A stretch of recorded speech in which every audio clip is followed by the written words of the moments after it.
오늘 제목은 하나님 묘책이 없을까요? 라는 제목으로 말씀 나누려고 합니다. 하나님 묘책이 없을까요? 수학자 아르키메데스는요, 왕에게 기하학을 가르쳤습니다. 왕은 묻습니다. 여보게, 이것 좀 쉽게 배울 방법 없나?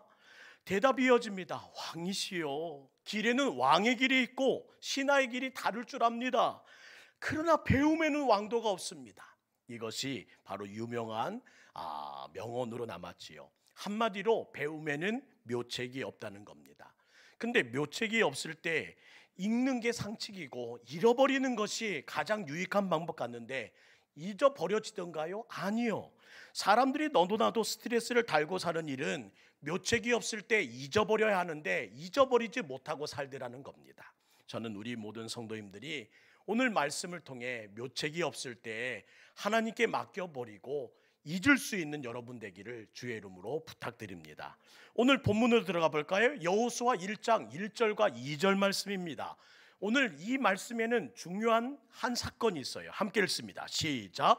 여호와의 종 모세가 죽은 후에 모세의 수종자 눈의 아들 여호수아에게 말씀하여 이르시되 내 종 모세가 죽었으니 이제 너는 이 모든 백성과 더불어 일어나 이 요단을 건너 내가 그들 곧 이스라엘 자손에게 주는 그 땅으로 가라. 모세의 죽음 무슨 말일까요? 인간은 유한한 존재라는 겁니다. 항상 끝이 있다는 것을 알아야 한다. 금주 새벽에 모세가 쓴 시편 한 편을 저희가 살펴봤었는데요. 시편 90편 10절 말씀은 이렇게 기록합니다. 우리의 연수가 70이요 강건하면 80이라도 그 연수의 자랑은 수고와 슬픔뿐이요 신속히 가니 우리가 날아가나이다. 이렇게 모세는 그의 인생을 돌아보며 고백하게 된다는 거예요. 70이 되었다는 말은 이런 뜻 아닐까요? 그간 잘 살아오셨다는 말입니다. 죽을 고비도 있었고 병이 들어 고비고비 위기를 만났지만 잘 회복하셨고 또한 살아오신 그 날수가 70이 되었다면 우리 주님 이렇게 말씀하신답니다. 잘 살아오셨습니다. 우리 옆 사람에게 말씀 좀 해주세요. 이렇게요. 잘 살아오셨습니다. 시작. 잘 살아오셨습니다. 특별히 나이가 70을 막 넘었어요. 잘 살아오신 겁니다. 지금까지 이 모든 70년의 역사를 다 이루지 못하고 끝난 인생이 얼마나 많은지 몰라요. 그럼에도 잘 관리하셨고 위기를 잘 넘기셨습니다. 잘 살아오셨습니다. 80을 넘은 분들도 계시지요. 그러면 이렇게 이해하면 될까요? 따라합시다. 보너스로 산다. 나는 이제 보너스로 사는구나. 저는요, 우리 세월의 흐름을 느끼는 이들의 많은 말씀을 듣습니다. 오늘 본문 말씀처럼 말씀하시더군요. 신속히 갑니다.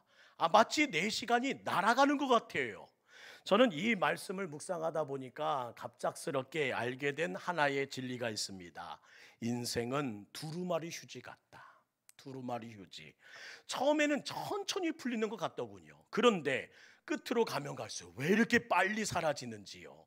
두루마리 휴지 같은 것이 우리의 인생입니다. 그래서 이어지는 모세의 기도를 들어보세요. 시편 90편 12절 말씀 함께 읽을까요? 시작. 우리에게 우리 날 계수함을 가르치사 지혜로운 마음을 얻게 하소서. 지혜가 뭔가요? 연의 개념이 아니요 달의 개념도 아닙니다. 나의 하루하루를 계수하며 사는 것이 지혜로운 삶이라는 거예요. 하루하루 잘 살아라. 이것이 바로 우리의 인생을 향하여 휙 날아가는 인생을 살아가는 오늘을 향하여 주님이 주시는 말씀이라는 거예요. 우리 동북교회 모든 성도들은 낭비하지 않기를 주의 이름으로 축복합니다.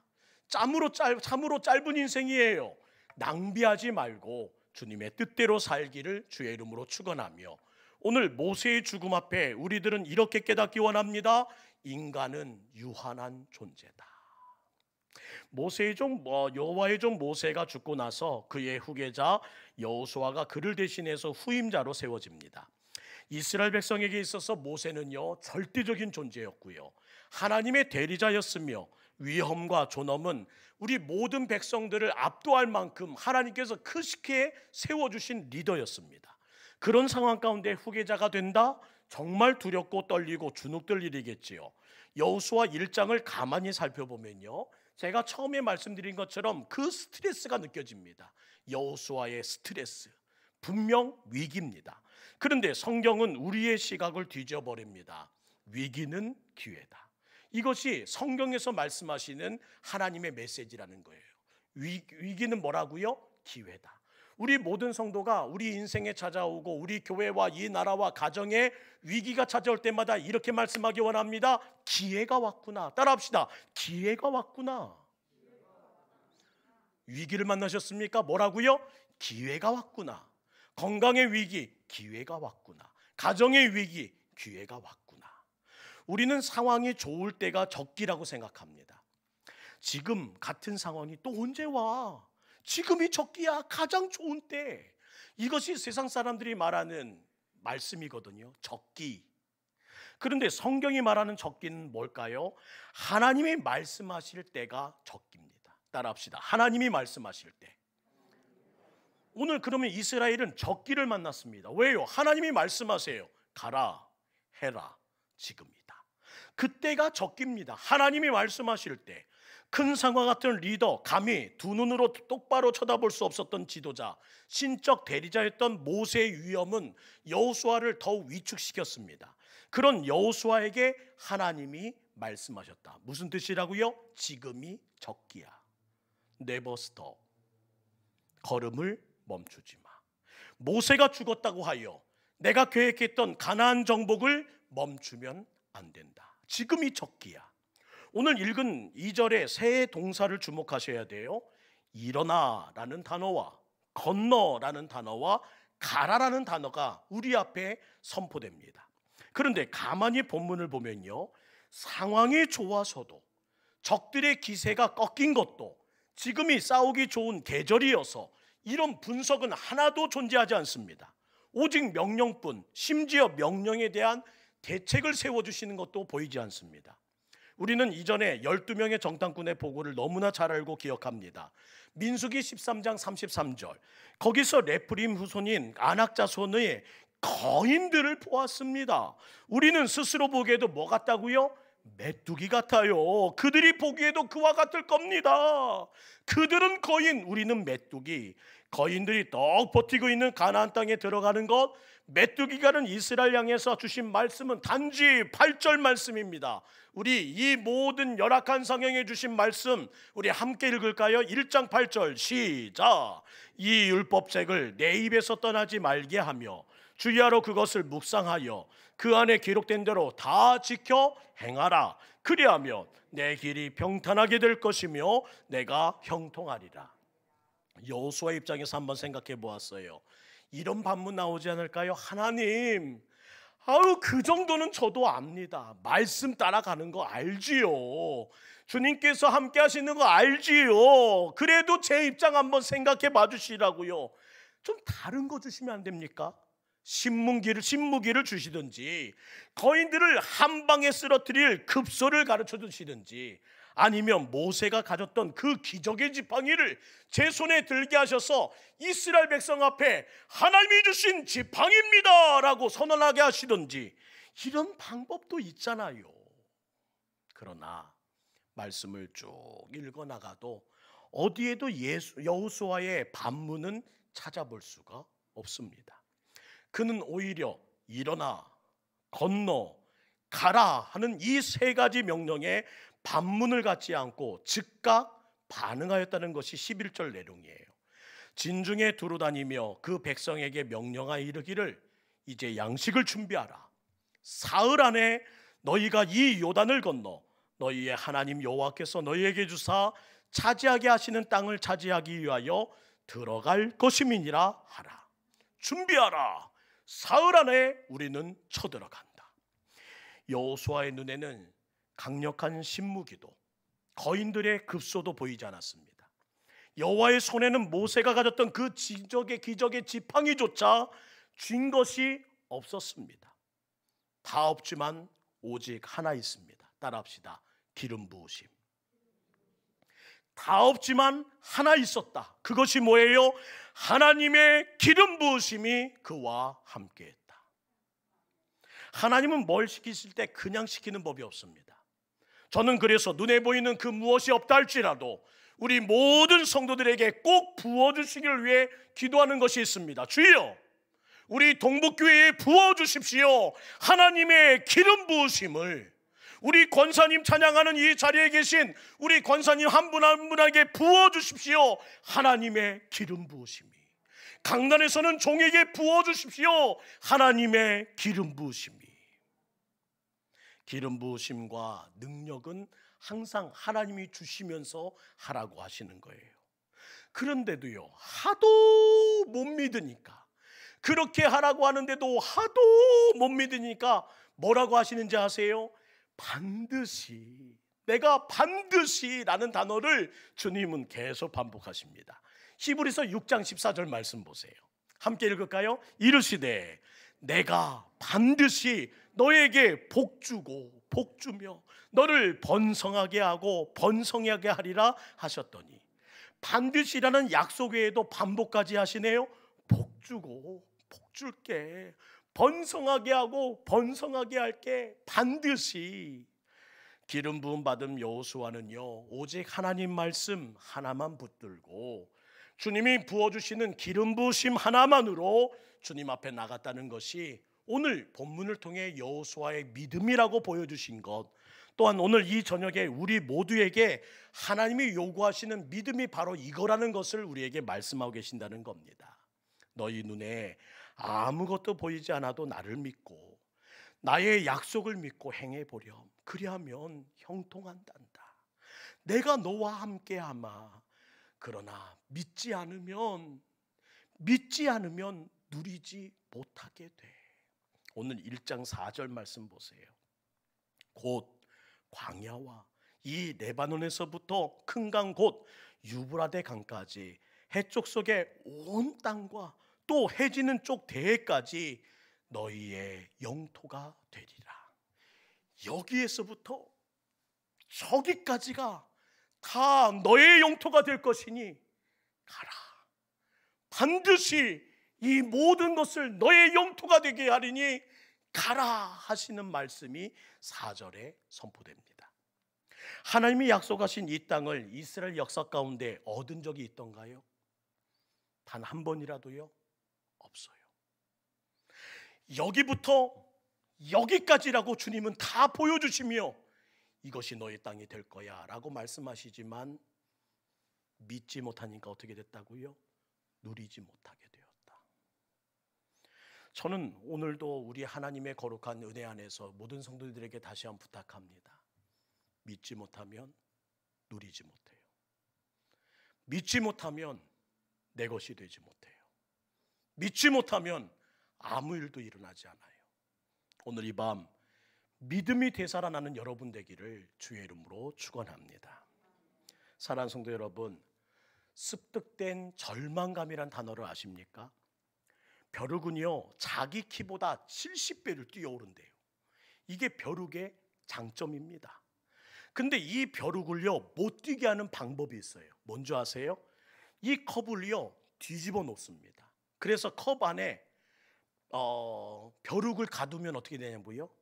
이게 70배를 뛸 수 있는 이 벼룩이 이 안에서 뜁니다. 그러면서 이 천정에 부딪히면서 어떻게 돼요? 아야! 머리가 계속 부딪히는 거예요. 아야! 아야! 아야! 그러다 보면요, 이 컵을 치워도 얼만큼 뛴다고요? 요만큼밖에 못 뛴대요. 왜요? 이게 바로 이 모든 벼룩에게 습득된 절망감이 그를 지배하기 때문이라는 겁니다. 잘 뛰던 벼룩 병신 만드는 거 간단합니다. 어떻게 하면 된다고요? 병을 뒤집어 씌워 이 높이만큼만 뛰게 하면 된다. 또 하나는요, 코끼리는 힘이 세요, 안 세요? 그 다리를 보세요. 얼마나 힘이 센지 그 모든 밀림을 막 힘으로 밀고 나갑니다. 근데 인도에 가면요, 그 모든 코끼리로부터 쇼를 하는 데가 있는데요, 처음 밀림에서 작은 코끼리를 잡아오면 얼마나 억센지 말을 하나도 안 듣는데요. 그래서 어른 코끼리를 묶어 놓을 수 있는 굵은 쇠사슬로 어린 코끼리를 묶어 놓습니다. 그러면 이 아이가 탈출하려고 다리를 아무리 흔들어 보아도 그 굵은 쇠사슬은 출렁거리지도 않을 뿐만 아니라 다리가 계속 상처가 반복되는 거예요.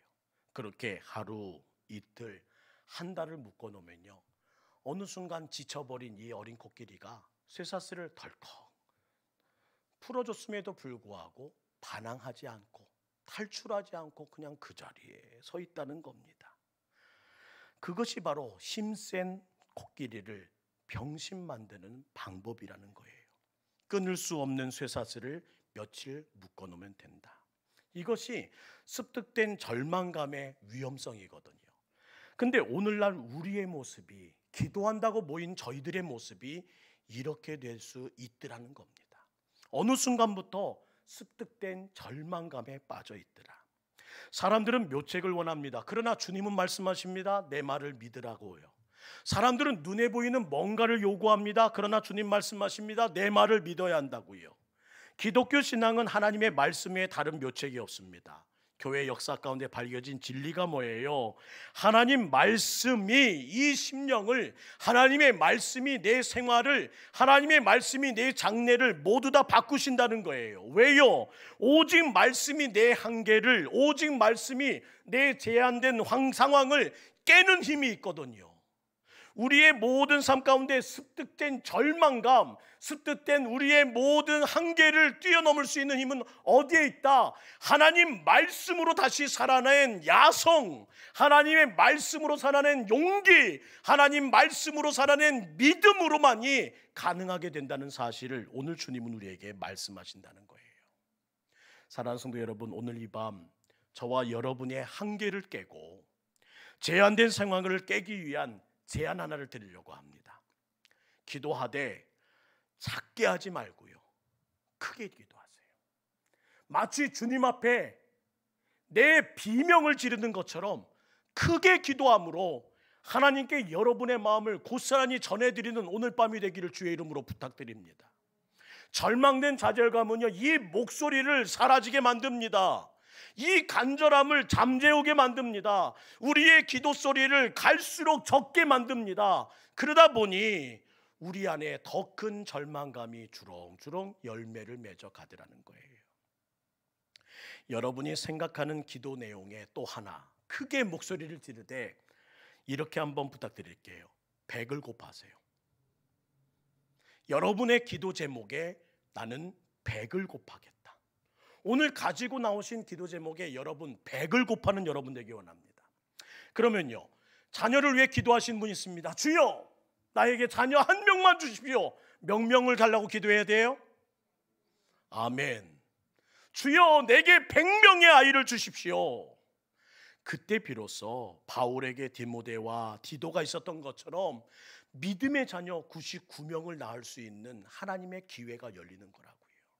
또 하나, 그것이 되지 않는다면 어려운 국가의 아이들 99명을 먹일 수 있는 재력을 주시는 하나님이시라고요. 믿으시면 아멘. 여러분의 그 작은 기도, 여러분의 위축된 기도, 여러분의 좌절된 기도에 곱하기 100을 하는 여러분 되기를 주의 이름으로 축복합니다. 전도대장자 작정도 믿음의 영을 붙이라는 것도 바로 이 정신 때문에 부탁드리는 거예요. 11조 얼마를 드리고 싶으세요? 곱하기 100. 주여, 내게 곱하기 100한 11조를 드릴 수 있도록 도와주십시오. 돈 얘기하니까 갑자기 눈빛이 번쩍번쩍거리고 계세요. 무슨 분 말이냐? 믿음을 좀 크게 만들고 스케일을 좀 크게 해보자는 말입니다. 그래야 하나님이 역사하실 만한 기대와 믿음으로 모든 일을 누리게 된다는 거예요. 부들부들 떨면서 기도도 못하고 그 모든 욕심 한번 드리지 못한 채 그냥 목소리 줄기고 있는, 죄송합니다, 그런 병신 되지 말고, 벼룩이 코끼리가 이렇게 한계를 그 모든 한강에 질식되어 잃어버린 그 모든 상황처럼 믿음 없이 살지 말고 기도로 내 한계를 깨고 내 제한된 환경을 깨는 우리 동북교회 여러분 되기를 주의 이름으로 축원합니다. 왜 100을 곱하는 기도를 하지 못할까요? 하나님의 말씀이 함께 가야 하기 때문이에요. 오직 하나님 말씀 앞에 형동의 길이 있고 가족 화목의 길이 있고 한 나라가 사는 길이 제시되거든요. 말씀을 중히 여기는 사람은 흥하겠고 말씀을 무시하는 자는 모두가 무너지고 말았다는 것이 성경의 내용이잖아요. 다른 길에는 묘책을 찾지 않기를 간절히 소망합니다. 어떤 문제의 해결이든지 이 성경 안에, 이 하나님의 말씀 안에 있음을 잊지 마시고, 제가 이번 새벽 내내 주장했던 한 가지 문장 여러분의 마음에 새기고 가시기를 간절히 원합니다. 따라합시다. 할 수 있는 일은 순종하고, 할 수 없는 일은 신뢰하고. 다시 한번요. 할 수 있는 일은 어떻게 하라고요? 순종하고. 할 수 없는 일은 신뢰하고. 쉽죠? 할 수 있는 일은 순종하고, 할 수 없는 일은 신뢰하고. 오늘 말씀에 귀 기울이 부탁드립니다. 7절 말씀. 오직 강하고 극히 담대하여 나의 종 모세가 내게 명령한 그 율법을 다 지켜 행하고 우로나 좌우로나 치우치지 말라. 그리하면 어디로 가든지 형통하리니. 달리 묘책이 없던 여호수아에게 하나님은 뭘 강조하십니까? 할 수 있는 일은 순종하고, 할 수 없는 일은 신뢰하라. 할 수 있는 일부터 시작하세요. 하나님이 건강 주었더니 고작 TV 리모컨 채널만 이리 돌렸다 저리 돌렸다 그런 건강함으로 살지 마시고요. 하나님이 은혜 주셨더니 은혜 받았다는 말만 하고 요지부동 그런 신앙인 되지 마시고, 할 수 있는 일은 순종하고 할 수 없는 일은 신뢰하는 여러분 되기를 주의 이름으로 부탁드립니다. 하나님의 말씀은 성도들의 양식이에요. 어떤 양식이요? 순종할 수 있게 하고 신뢰할 수 있게 하는 양식. 배부른 여호수아는 한마디만 합니다. 주님 말씀하시는 일에 뭐예요? 예. 할 수 있는 일은 순종하고요, 할 수 없는 일이라면 신뢰하겠습니다. 이것이 바로 토달지 않고 오늘 하나님의 거룩한 은혜 가운데 살아가는 1장 여호수아의 모습이라고요. 저는 그래서 여호수아 1장은 이렇게 별명 붙이기 원합니다. 순종장이구나. 바로 여호수아의 순종을 담은 장이 바로 여호수아 1장이구나. 하나님의 말씀은 육신의 배를 채우지 못하더라도요, 영혼은 배불리게 할 수 있습니다. 보이는 밥만 밥이 아니에요. 인간에게는요, 영생의 양식이 필요합니다. 현대 사회들의 사람들의 가장 큰 문제가 무엇이에요? 영혼의 양식이 부족하다는 겁니다. 그래서 마음과 생각이 병들었습니다. 참지를 못합니다. 조금만 기분 나쁘면, 조금만 불편하면 사람들이 욱합니다. 혈기를 부리고 죽자자자 싸움만 겁니다. 요즘 보세요. 사람들 다 죽자자자 덤벼들잖아요. 영혼의 양식이 다 사라진 이 땅의 현실입니다. 사람들의 마음이 짐승의 마음이 되어버렸어요. 영혼의 양식을 못 먹고 줄인 배를 움켜잡고 있는 오늘의 현실이 나타나는 상황임을 보시고 여러분 기도해 주시기를 주의 이름으로 부탁드립니다. 사랑이 바삭바삭 말라버렸어요. 완전히 고갈되어 바닥이 보이는 현실입니다. 영혼의 양식, 다시 하나님의 거룩한 은혜 안에 순종할 수 있고 신뢰할 수 있는 양식이 되찾아질 때에 해결된다는 사실을 잊지 않기를 원합니다. 미국 사람들이요, 오늘날 크리스찬을 향하여 별명을 붙였대요. 거북이 크리스찬. 무슨 뜻이냐면 새는 먹지 않아도 9일을 산대요. 강아지는 먹지 않아도 20일을 산답니다. 또 오늘 집에 가서서 시험하신다고 반려견에게 금식을 선언하지 않기를 간절히 바랍니다. 근데 거북이는요, 먹지 않고 며칠을 걷더니 살 수 있는 줄 아세요? 500일. 우와, 대단합니다. 근데 더 기적적인 일이 있습니다. 크리스찬이라고 하면서 성경 전체를 단 한 번도 읽지 않고 살아가는 사람들이 벌써 수십 년을 예수 믿는다는 명찰을 달고 살아간다는 거예요. 유령들. 말씀을 안 읽고 어떻게 믿음을 지키고 살까요? 하나님 말씀, 그 영혼의 양식 없이 어떻게 그 속이 충만한 말할까요? 우리 옆 사람 한번 보세요. 혹시 유령이 앉아 계신지. 점잖이 앉아 내 이야기는 아니라는 듯이 표정을 짓고 있는 분에게 우리 한번 물어봅시다. 에이, 유령 아니죠? 옆에 사람이 한번 물어보세요. 시작. 에이, 유령 아니시죠? 저희들은 지금 매년 성경 읽고 있으니까 혹시 유령은 아니실 줄 압니다. 사랑하는 성도 여러분, 오늘 우리가 깨달아야 할 것은 뭐냐면 살아있는 것이 곧 살아있는 것은 아니라는 거예요. 다시 한번 우리는 더 점검해야 합니다. 나는 거북이 크리스찬이 아닌가. 하나님의 말씀 없이, 영혼의 양식 없이 오늘도 믿는다, 오늘도 봉사한다, 오늘도 사랑한다, 오늘도 특성한다, 그 많은 일들을 감당하고 있지만 정말 살아있는 건가?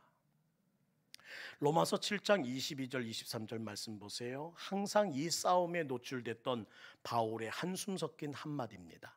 로마서 7장 22절 23절 함께 읽을까요? 시작. 내 속사람으로는 하나님의 법을 즐거워하되 내 지체 속에서 한 다른 법이 내 마음의 법과 싸워 내 지체 속에 있는 죄의 법으로 나를 사로잡는 것을 보는도다. 사로잡아 이끌어갑니다. 사랑하는 성도 여러분, 내 인생도 마찬가지예요. 영혼의 양식을 많이 먹는 자는 이깁니다.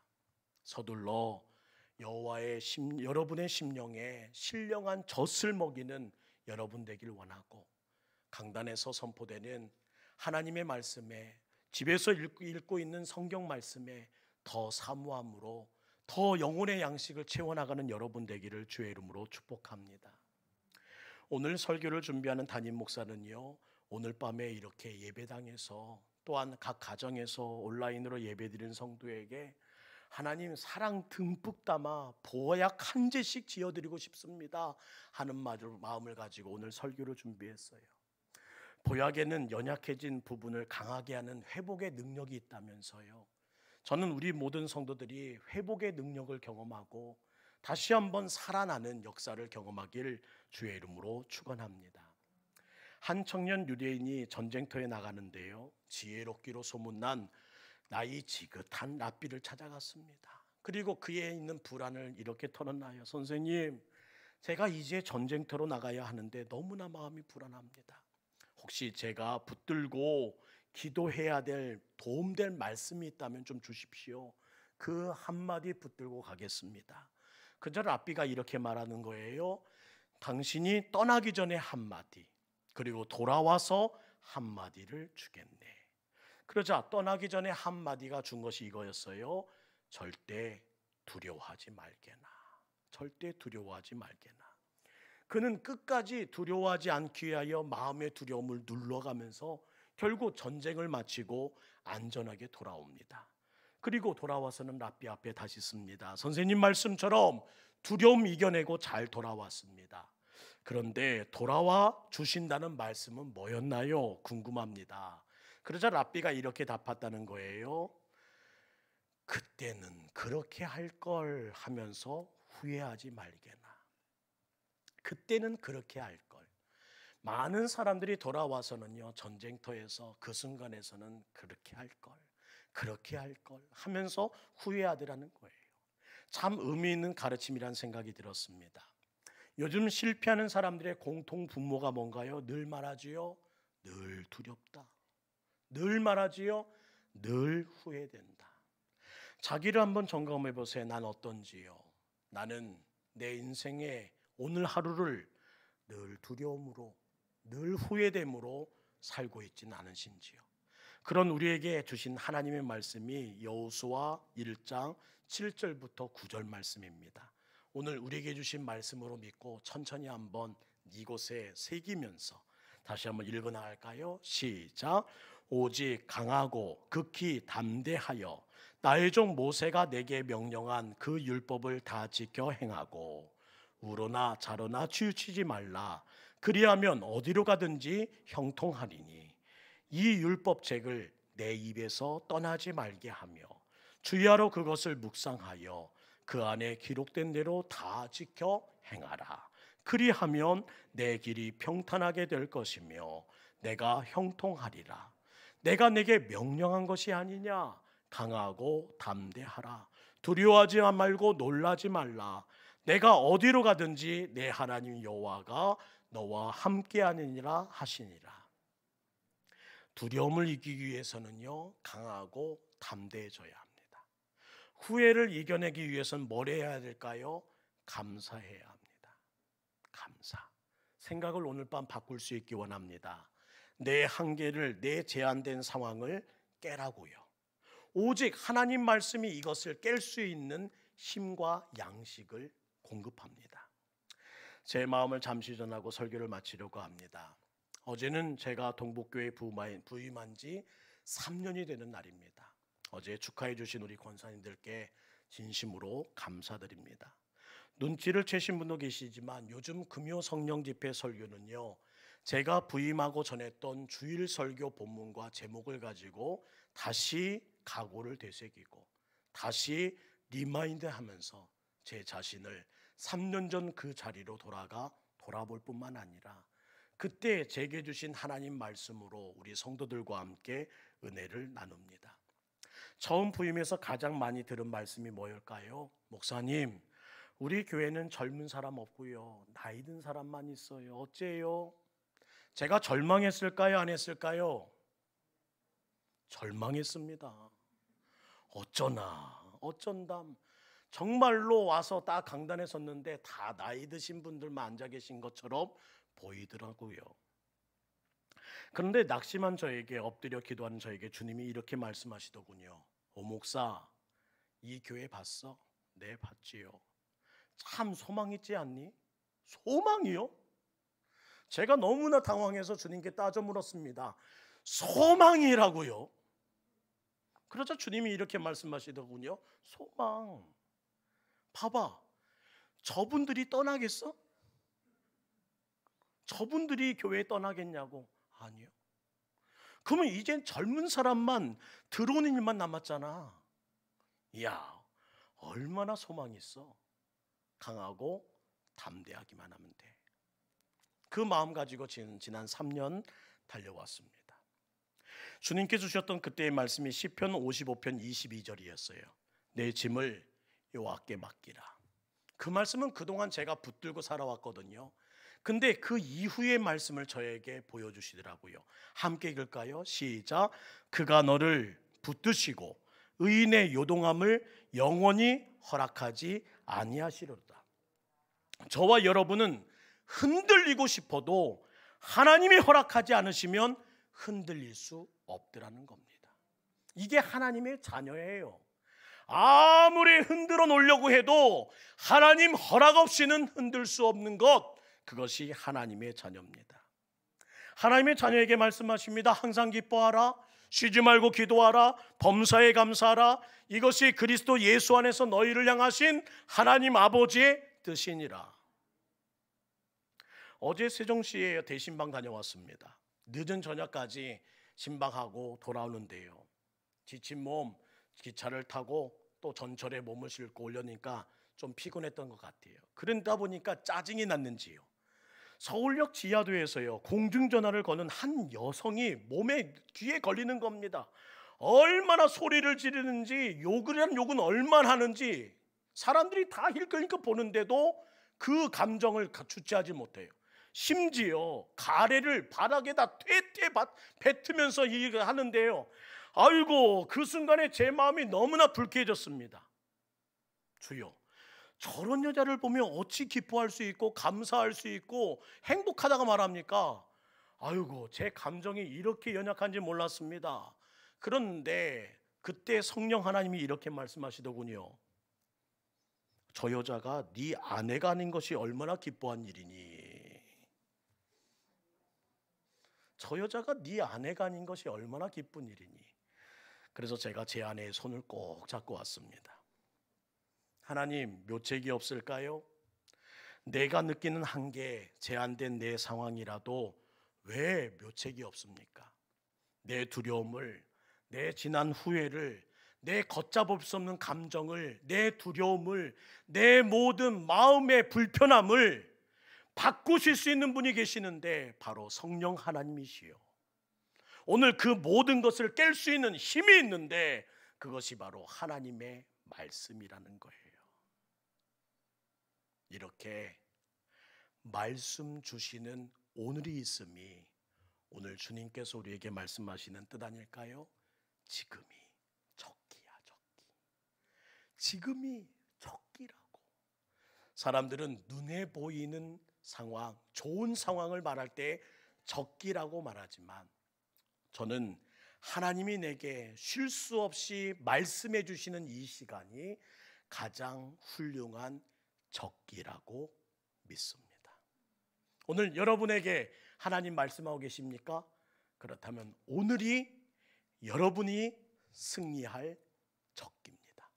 오늘 여러분의 인생이 역전될 적기입니다.